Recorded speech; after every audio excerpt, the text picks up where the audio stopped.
Okay so hi everyone. तो काफ़ी time बाद बात हो रही है, बट डिस्कशन शुरू करते हैं। 3 पार्ट्स में डिवाइड करेंगे। सबसे पहले रीजंस क्या हैं, अगर कोई कनाडा छोड़ के जाने की बात कर रहा है तो उसके रीजंस क्या हैं। दूसरा, ये रीजंस कौन से डेमोग्राफिक को सबसे ज़्यादा अफेक्ट कर रहे हैं। थर्ड, अगर ये रीजंस हैं, प्रॉब्लम्स हैं, तो उनके पॉसिबल सोल्यूशंस क्या हैं। Let's begin. और यहाँ पे मैं क्लैरिफाई कर दूं कि कनाडा छोड़ के जाने में, किसी और कंट्री में सेटल होने में या वापस इंडिया जाने में, अपनी होम कंट्री में जाने में कोई भी बुरी बात नहीं है, कोई नेगेटिव बात नहीं है, कोई हैरानी की बात भी नहीं है। ऑन सिमिलर ग्राउंड्स के जब इंडिया से या होम कंट्री से हम यहाँ आए थे, उसमें भी कोई बुरी नेगेटिव बात या हैरानी की बात नहीं थी। बहुत सारे रीजंस हो सकते हैं, social, personal, emotional, educational, financial. पर इस डिस्कशन को हम ये एज्यूम करते हुए अप्रोच करेंगे कि आप यहाँ रहना चाहते हो और जो भी रीजंस हैं, जो प्रॉब्लम्स हैं, वो आप नेविगेट करना चाहते हो। तो let's begin with the reasons कि वो रीजंस क्या हैं।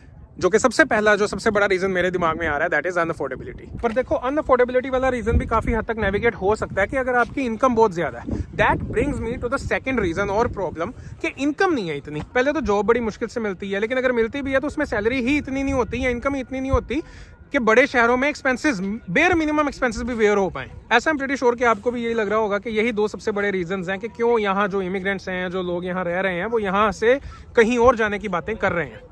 बट वो तो इसलिए कर रहे हैं ना क्योंकि उनके पास चॉइस है कि यहाँ रहें या वापस जाएं या कहीं और जाएं। थर्ड रीजन, जो सबसे मेन रीजन है, वो ये कि व्हाट अबाउट द चॉइस, कि वो चॉइस ही नहीं मिल रही। बहुत सारे temporary residents, work permit holders या इंटरनेशनल स्टूडेंट्स ऐसे हैं जिनको पीआर का कोई पाथवे नहीं दिख रहा। Which brings us to the third reason या थर्ड प्रॉब्लम कि यहाँ सेटल होने की चॉइस ही नहीं है, तो वापस जाना ही पड़ेगा। अब बात करते हैं डेमोग्राफिक की। जो पहली दो प्रॉब्लम्स हैं वो तो सभी को अफेक्ट कर रही हैं, नो मैटर आप परमानेंट रेजिडेंट हो या टेम्पररी रेजिडेंट हो, राइट। लेकिन जो थर्ड प्रॉब्लम है, जो पीआर रिलेटेड प्रॉब्लम है कि पीआर का कोई पाथवे नहीं पता लग रहा, वो स्पेसिफिकली इंटरनेशनल स्टूडेंट्स और वर्क परमिट होल्डर्स पे वैलिड है।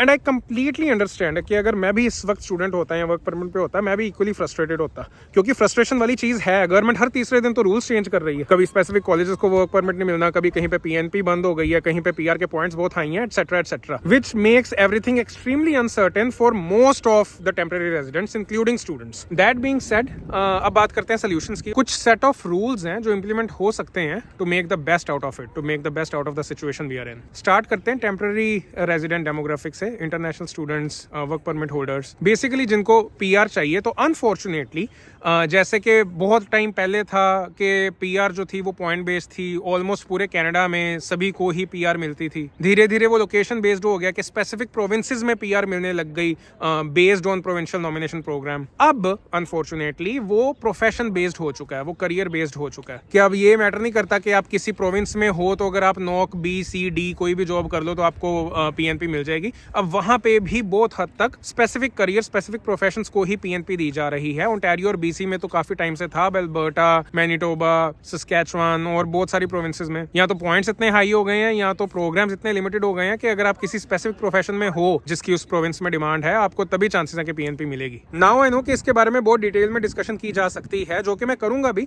जब मैं थोड़ी बहुत रिसर्च करूंगा इस बारे में, आइदर थ्रू अ वीडियो और मैं वेबिनार होस्ट करूंगा एक। बट आप भी ये रिसर्च करो क्योंकि बहुत सारी ऐसी अपॉर्चुनिटीज होंगी आपके पास भी। शायद आपने 1 साल का प्रोग्राम किया है और अगला 1 साल का अगर आपने कोई प्रोग्राम चूज करना है तो मेक श्योर कि आप इन चीजों को ध्यान में रखते हुए करो कि जिस प्रोविंस में आप हो वहां पे कौन सी पीएनपी मिल रही है और उसमें करियर बनाने के लिए किस प्रोग्राम की जरूरत है, वो वाला कर लो। या अगर करियर चेंज या जॉब टाइटल चेंज करने की अपॉर्चुनिटी मिल रही है कहीं पे, बेस्ड ऑन आपके पास कितनी ड्यूरेशन का वर्क परमिट पड़ा है, चाहे अगर 2 साल का पड़ा है तो 1 साल का एक्सपीरियंस उस प्रोफेशन में आप गेन कर सकते हो जिसके लिए पीएनपी मिल रही है। तो ऐसी बहुत सारी चीजें आप प्लान कर सकते हो। It was just to give you an idea. Obviously person to person या सिचुएशन टू सिचुएशन ये सॉल्यूशंस वेरी करेंगे, बट मेक श्योर कि अब आप प्रोफेशन बेस्ड पीआर पाथवे या पीएनपी पाथवे टारगेट कर रहे हो।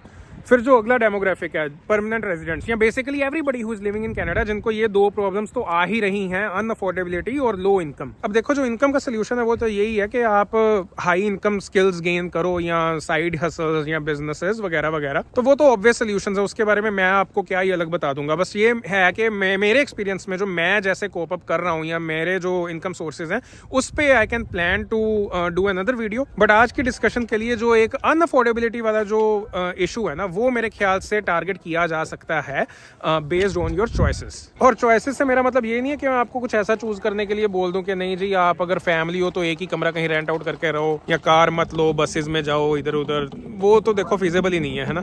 तो लाइफ को अफोर्डेबल बनाने के लिए मैं आपको वही चॉइसेस सजेस्ट करूंगा जो मैंने अपनी लाइफ में इंप्लीमेंट की हैं, जो मेरे ख्याल से इतनी भी डिफिकल्ट चॉइसेस नहीं है। और होनी भी नहीं चाहिए, क्योंकि मैं घूमने फिरने में या खाने पीने में वो चॉइसेस इंप्लीमेंट नहीं करता। वो तो देखो लाइफ तो जीनी है ना, कि ग्रोसरी अगर $500-600-700 की भी होगी वो तो लेनी पड़ेगी, उसमें तो आपका कोई रोल नहीं है, उसको आप कम नहीं कर सकते। वो तो इन्फ्लेशन के साथ जो बढ़ना है वो तो बढ़ना ही है। दो सबसे बड़े एक्सपेंसेस आपके कंट्रोल में हैं और जो मेरे कंट्रोल में हैं, जो मैंने मैनेज किए हैं और आप भी कर सकते हो, वो है 1 हाउसिंग, 2 ट्रांसपोर्टेशन। अब हाउसिंग के लिए जो मैं आपको अपने एक्सपीरियंस से एक सलाह दे सकता हूँ वो ये कि always no matter what always invest in cash flow positive properties. ये पता नहीं मैंने इंस्टाग्राम पे #हाउस के पेज पे या मैंने कई जगह पे बहुत बार कहा हुआ है कि जब भी आपने किसी भी शहर में या किसी भी घर में इन्वेस्ट करना है, मेक श्योर कि आपके पास मल्टीपल एग्जिट स्ट्रेटजीज हों। और उससे मेरा एक सिंपल सा मतलब ये है कि you should be able to rent those properties out, ताकि उनसे रेंट इतना जनरेट हो पाए कि no matter what your financial situation is, आपको मंथली मॉर्गेज पेमेंट्स पे करने में कोई प्रॉब्लम ना आए।